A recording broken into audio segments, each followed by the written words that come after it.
नमस्कार साथियों, स्वागत है आपका जीके विद कमल कुमार में। हम आरबीसी कक्षा 10 की पुस्तक राजस्थान का इतिहास एवं संस्कृति की सीरीज पढ़ रहे थे। अब तक हम पढ़ चुके हैं राजस्थान का इतिहास, एक परिचय, सभ्यताएं और राजपूतों की उत्पत्ति। और आज हम शुरू करने जा रहे हैं गोहिल वंश। साथियों, ये किताब बहुत महत्वपूर्ण है क्योंकि REET, first grade, second grade, LDC और सीईटी जैसी परीक्षाओं में इसी से सीधे प्रश्न पूछे जाते हैं। अगर आप इस किताब को अच्छे से समझ लेते हैं तो आपका जीके अपने आप मजबूत हो जाएगा। तो चलिए शुरू करते हैं गोहिल वंश के बारे में। सबसे पहले हम बात करते हैं राजस्थान के प्रमुख वंश में गोहिल वंश। दोस्तों, गोहिल वंश राजस्थान के उदयपुर, राजसमंद, चित्तौड़गढ़, प्रतापगढ़ और इसके आसपास का क्षेत्र मेवाड़ कहलाता था। इसे मेवाड़ को ही गोहिल वंश कहा जाता था और गोहिल वंश ने मुख्यतः मेवाड़ पर शासन किया था। गोहिल वंश की उत्पत्ति और मूल स्थान के मत देखें तो गोहिल वंश के कौन कौन से मत हैं और इतिहासकारों ने गोहिल वंश के बारे में क्या कहा है। तो सबसे पहले हम बात करते हैं, अबुल फजल ने कहा है कि गोहिल ईरान के शासक नौ शेखा के संबंधित थे। कर्नल जेम्स टोड कहते हैं कि वल्लभी के शासकों से इनका संबंध था। नैणसी व गोपीनाथ शर्मा कहते हैं कि ब्राह्मण होने का इन्होंने मत दिया है।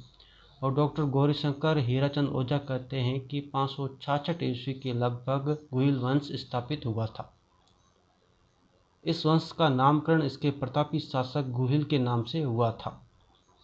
गोहिल वंश का नाम उसके प्रतापी शासक गोहिल के नाम से हुआ था। अब हम बात करते हैं बप्पा रावल के बारे में। दोस्तों, ये जानकारी मुझे पता है, ये जानकारी शॉर्ट में दी गई है, पर आरबीसी की किताब में जितनी जानकारी दी गई है वो सारी जानकारी आपको मैं प्रोवाइड करवाऊँगा। गोहिल वंश में सबसे प्रतापी और वास्तविक शासक देखें तो सबसे पहले शासक का नाम बताएं बप्पा रावल। बप्पा रावल, इसका शासनकाल है 734 ईस्वी से लेकर 753 ईस्वी तक। बप्पा रावल के परिचय के बारे में देखें तो राज प्रशस्ति के अनुसार 734 ईस्वी में मान मौर्य को परास्त कर चित्तौड़ पर अधिकार किया था। मान मौर्य को पराजित कर 734 ईस्वी में चित्तौड़ पर अपना अधिकार स्थापित किया। इसके प्रमुख कार्य उपाध्याय देखें तो इसने राजधानी बनाया था नागदा को। सबसे पहले इसने नागदा को राजधानी बनाया। स्थापत्य में देखें तो कैलाशपुरी में एकलिंग जी यानी लकुलिश का मंदिर का निर्माण करवाया। इसका वास्तविक नाम कालभोज था। ये ओझा के अनुसार इसका वास्तविक नाम कालभोज है, पर बप्पा कोई नाम नहीं अपितु खिताब है। ये कवि राजा श्यामल दास की कृत वीर विनोद में हमें मिलता है कि बप्पा कोई नाम नहीं अपितु एक खिताब था। ये कवि राजा श्यामल दास की कृत वीर विनोद के अनुसार हमें मिलता है। बप्पा रावल के सैन्य उपलब्धियां देखें तो विदेशी सेनानी अरबों का सफल मुकाबला किया था इसने। मुस्लिम सेना को खदेड़ते हुए सिंध तक लेके गए थे और सर्वप्रथम मुसलमानों को परास्त करने वाले शासक थे बप्पा रावल। महत्वपूर्ण तथ्य देखें तो इतिहासकार सीवी वेद ने बप्पा रावल की तुलना फ्रांसीसी सेनापति चार्ल्स मार्टेल से की है। किसने की है? सीवी वेद ने की है। नेक्स्ट हम बात करते हैं रावल जैत्र सिंह। इसका शासनकाल है 1213 ईस्वी से लेकर 1253 ईस्वी तक। जैत्र सिंह के परिचय वाक्य में देखें तो परमाणु से चित्तौड़ छीनकर उससे अपनी राजधानी बनाया था। दोस्तों, बप्पा रावल ने नागदा को राजधानी बनाया था और रावल जैत्र सिंह ने परमाणु से चित्तौड़ को छीनकर उससे अपनी राजधानी बनाया था। जैत्र सिंह से संबंधित एक इम्पोर्टेंट युद्ध आता है भूताला का युद्ध। ये 1227 ईस्वी को हुआ था। किनके मध्य हुआ था? तो जैत्र सिंह बनाम दिल्ली के सुल्तान इल्तुतमिश के मध्य हुआ था। इसका परिणाम ये रहा था कि जैत्र सिंह ने इल्तुतमिश की सेना को परास्त कर दिया था।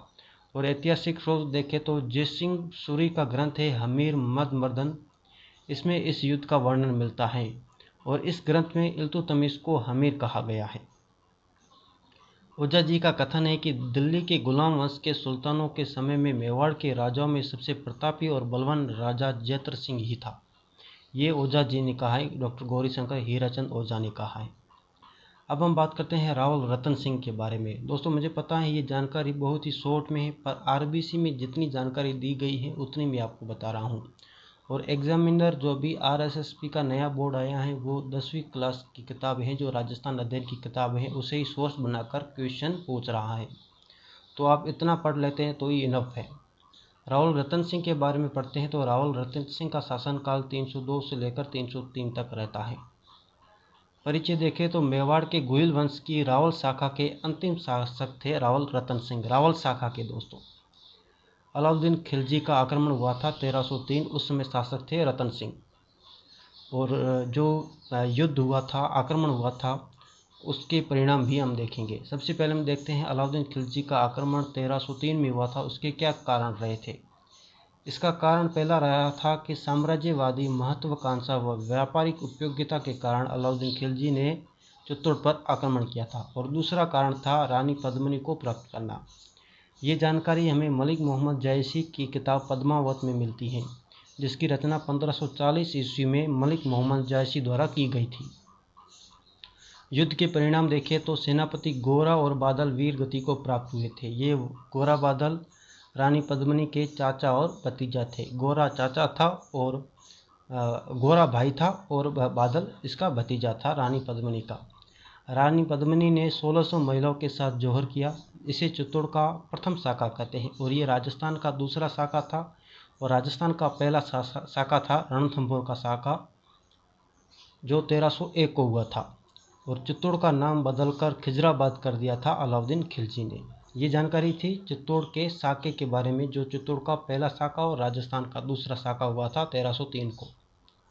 साहित्यिक स्रोत देखें तो समकालीन इतिहासकार अमीर खुसरो ने अपने ग्रंथ खजाइन उल फतूह में इस आक्रमण का सजीव वर्णन किया है।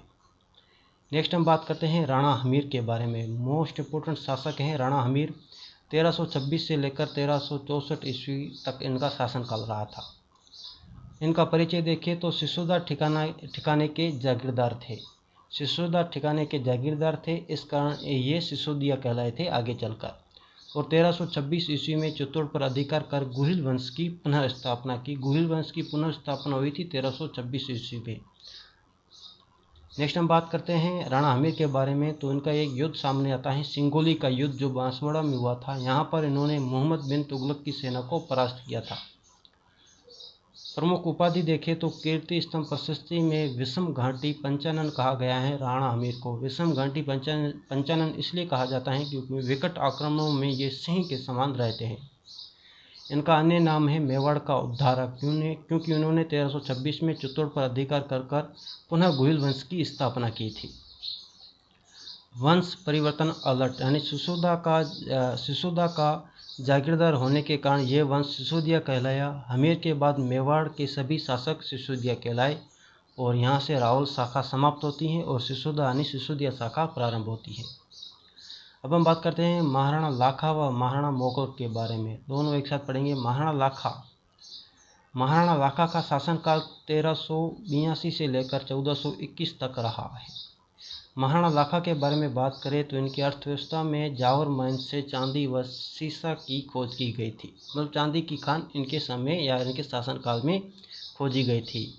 और इनकी स्थापत्य कला में देखिए तो इनकी शासनकाल में एक बंजारे द्वारा पिछोला झील का निर्माण करवाया गया था। और इनका विवाह मारवाड़ की हंसाबाई से हुआ था। एक शर्त थी कि हंसाबाई का पुत्र उत्तराधिकारी बनेगा। इसके पीछे बहुत लंबी कहानी है, हम शॉर्ट में इसको देख रहे हैं, जो आपका समय भी बचाए और एग्ज़ाम में भी सीधे से सीधे प्रश्न आ जाए।